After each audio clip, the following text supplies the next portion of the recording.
दोस्तों, ढाका की रात उस दिन कुछ ज्यादा ही खामोश थी। एयरपोर्ट पर रोज की तरह लैंडिंग हुई, लेकिन किसी ने नहीं सोचा था कि उसी रनवे पर उतरता हुआ एक नाम पूरे दक्षिण एशिया की राजनीति में भूचाल ला देगा।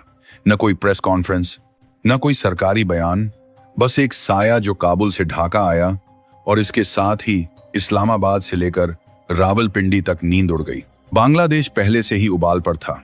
चुनाव की आहट, सड़कों पर नारे, अर्थव्यवस्था पर दबाव और सत्ता के गलियारों में बेचैनी। तालिबान का एक बड़ा चेहरा चुपचाप ढाका में दाखिल होता है। बाहर से कहा गया निजी दौरा है, लेकिन राजनीति में निजी नाम की कोई चीज नहीं होती, खासकर तब नहीं जब मुलाकातें आलीशान होटलों में नहीं बल्कि मदरसों की बंद दीवारों के पीछे हो रही हों। यहीं से कहानी करवट लेती है। पाकिस्तान, जो अब तक खुद को अफगानिस्तान का मालिक समझता रहा, अचानक खुद को बाहर खड़ा पाता है। वही पाकिस्तान जिसने तालिबान को अपनी रणनीतिक गहराई माना था, आज देख रहा है कि वही तालिबान उसकी मर्जी के बिना नए दरवाजे खटखटा रहा है। डूरंड लाइन पर पहले ही तनाव था और अब कूटनीति के मैदान में भी घेराबंदी शुरू हो चुकी है। लेकिन इस पूरे खेल में सबसे दिलचस्प बात यह है कि सबसे कम शोर भारत की तरफ से है। कोई बयान नहीं, कोई दावा नहीं, फिर भी हर चाल के पीछे भारत की पुरानी रणनीति की छाया साफ दिखती है। जब अफगानिस्तान मुश्किल में था, भारत ने बिना शर्त मदद की।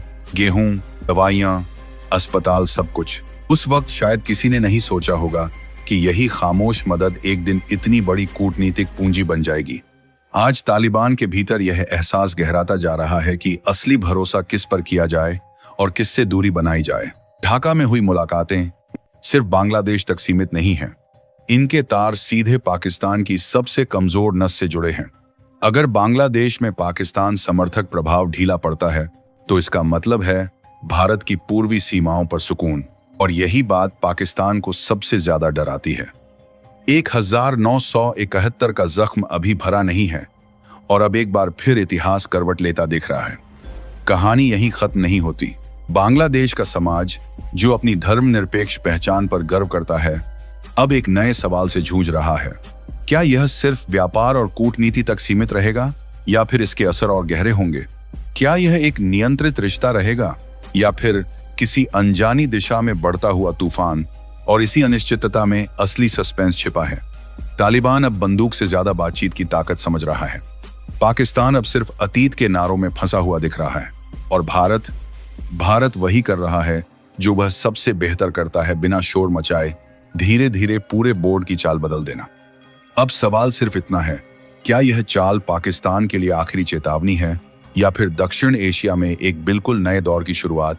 जवाब अभी पर्दे के पीछे है, और शायद यही वजह है कि आने वाले दिन इस कहानी को और भी ज्यादा खतरनाक और भी ज्यादा रोमांचक बना देंगे। अब जरा इस कहानी को भविष्य की रोशनी में रखकर देखिए, क्योंकि असली खेल अभी शुरू ही हुआ है। ढाका में हुई वह खामोश एंट्री सिर्फ एक मुलाकात नहीं थी, बल्कि एक संकेत था कि दक्षिण एशिया की राजनीति अब पुराने खांचों में नहीं चलने वाली। आने वाले महीनों में बांग्लादेश एक ऐसे मोड़ पर खड़ा दिखाई देगा जहां उसे तय करना होगा कि वह सिर्फ दर्शक बने रहना चाहता है या फिर नए संतुलन का हिस्सा। तालिबान की चाल यहां बहुत साफ नजर आती है। वह अब खुद को सिर्फ एक लड़ाकू ताकत नहीं, बल्कि एक जरूरी खिलाड़ी के तौर पर पेश करना चाहता है। बांग्लादेश उसके लिए प्रयोगशाला जैसा हो सकता है, जहां वह देखेगा कि मुस्लिम आबादी वाला लेकिन अंतर्राष्ट्रीय व्यवस्था से जुड़ा देश उसके साथ किस हद तक आगे जा सकता है। अगर ढाका ने दरवाजा थोड़ा भी खोला, तो तालिबान इसे अपनी सबसे बड़ी कूटनीतिक जीत के तौर पर बेचेगा, पूरी दुनिया को दिखाने के लिए कि वह अलग थलग नहीं है। पाकिस्तान के लिए आने वाला वक्त और भी बेचैन करने वाला हो सकता है। अब तक वह अफगानिस्तान को अपनी ढाल की तरह इस्तेमाल करता रहा, लेकिन अगर वही अफगानिस्तान उसके पड़ोसियों से सीधे रिश्ते बनाने लगे, तो पाकिस्तान का पूरा नैरेटिव ढह जाएगा। अंदरूनी आर्थिक संकट, जनता की नाराजगी और बाहरी मोर्चे पर घटता असर, इन सब के बीच पाकिस्तान के पास शोर मचाने के अलावा ज्यादा विकल्प नहीं बचेंगे, और शोर अक्सर कमजोरी की निशानी होता है। बांग्लादेश की राजनीति में भी एक धीमा लेकिन गहरा बदलाव दिख सकता है। जो ताकतें अब तक पाकिस्तान की तरफ देखती थीं, वे अचानक सोचने लगेंगी कि हवा किस तरफ बह रही है।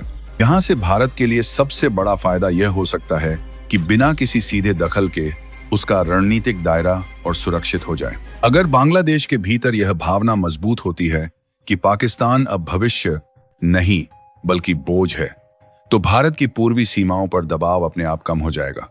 भारत की भूमिका आने वाले समय में और दिलचस्प होगी। भारत खुलकर किसी को आगे नहीं बढ़ाएगा, लेकिन इतना जरूर करेगा कि संतुलन बिगड़े नहीं।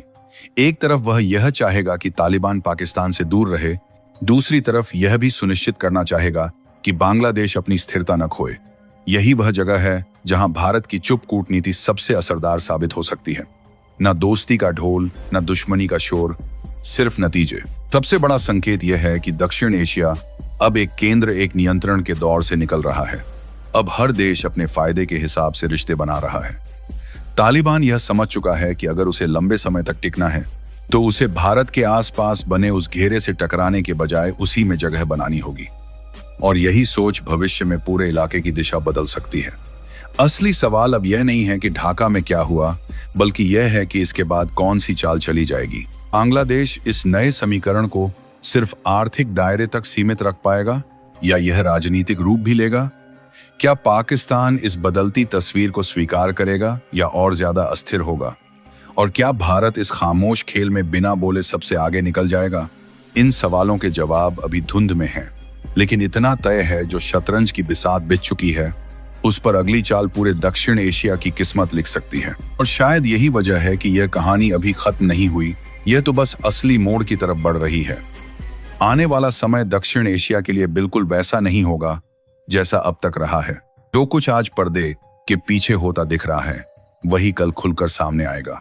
और जब ऐसा होगा तो सबसे मजबूत स्थिति में भारत खड़ा दिखाई देगा, बिना शोर, बिना टकराव, लेकिन पूरे नियंत्रण के साथ। भविष्य में सबसे पहले असर पाकिस्तान पर साफ दिखेगा। पाकिस्तान जिस अफगानिस्तान को अपनी पकड़ में समझता था, वही अफगानिस्तान अब उसकी बात सुनने को तैयार नहीं होगा। तालिबान धीरे धीरे यह संदेश देने लगेगा कि वह किसी का मोहरा नहीं है। पाकिस्तान अंदर से और अस्थिर होगा। वहां की जनता पहले ही महंगाई और बेरोजगारी से परेशान है, और जब विदेश नीति भी फेल होती दिखेगी तो सत्ता के भीतर खींचतान तेज हो जाएगी। यह कमजोरी भारत के लिए नहीं, बल्कि पाकिस्तान की अपनी गलत नीतियों का नतीजा होगी। बांग्लादेश आने वाले समय में बहुत सोच समझकर कदम बढ़ाएगा। वह खुले तौर पर किसी के साथ खड़ा नहीं दिखेगा, लेकिन उसकी प्राथमिकताएं बदलती नजर आएंगी। पाकिस्तान की जगह भारत उसके लिए ज्यादा भरोसेमंद और स्थिर साझेदार बनकर उभरेगा। व्यापार, कनेक्टिविटी और क्षेत्रीय शांति, इन सब में भारत की भूमिका और मजबूत होगी। ढाका को यह समझ आ जाएगा कि भारत के साथ तालमेल मतलब स्थिरता, जबकि पाकिस्तान के साथ नजदीकी मतलब अनिश्चितता। तालिबान भी भविष्य में एक नई रणनीति पर चलेगा। वह भारत विरोधी किसी भी गतिविधि से दूरी बनाए रखेगा, क्योंकि उसे पता है भारत से टकराव का मतलब अंतर्राष्ट्रीय अलगाव। इसके उलट भारत की खामोश लेकिन मजबूत मौजूदगी उसे संतुलन में रखेगी। यही वजह है कि अफगानिस्तान की जमीन भारत के खिलाफ इस्तेमाल होने की संभावना लगातार कम होती जाएगी। यह भारत की सबसे बड़ी रणनीतिक जीत होगी, बिना एक गोली चलाए।